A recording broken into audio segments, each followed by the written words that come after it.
বাজারে আসতে চলেছে শাকিব খানের পাঠান সিনেমা এবং কি এই ছবিতে ডিরেক্টর হিসেবে থাকবেন তুফান ছবির ডিরেক্টর রায়হান রাফি। সেই সাথে আরো জানাচ্ছি এই ছবিতে কত টাকার বাজেট করবেন রায়হান রাফি। তো বর্তমানে শাকিব খানকে নিয়ে রায়হান রাফি একটি কাজ করতে চান এবং এই সিনেমাটি যৌথভাবে প্রযোজনা করা হবে। রায়হান রাফি বলে এই সিনেমার নাম আমি আগেই প্রকাশ করলাম, কারণ এর আগের বার তুফান সিনেমার আমি নাম প্রকাশ করেছিলাম, যার জন্য শাকিব খানের চরিত্রটাকে আমি জনগণের মাঝখান থেকে উপহার পেয়েছি। তাই আমি শাকিব খানের নতুন সিনেমা পাঠানের নাম প্রকাশ করে দিলাম।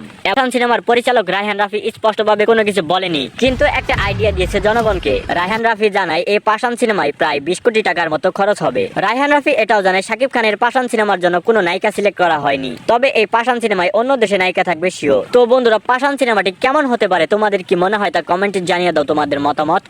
এবং এই শাকিব খানের নতুন সিনেমার শুটিং শুরু হবে ডিসেম্বর মাসের দিকে। এইবার জানবো শাকিব খানের পাঠান সিনেমার বাজেট কত ধরা হয়েছে। এই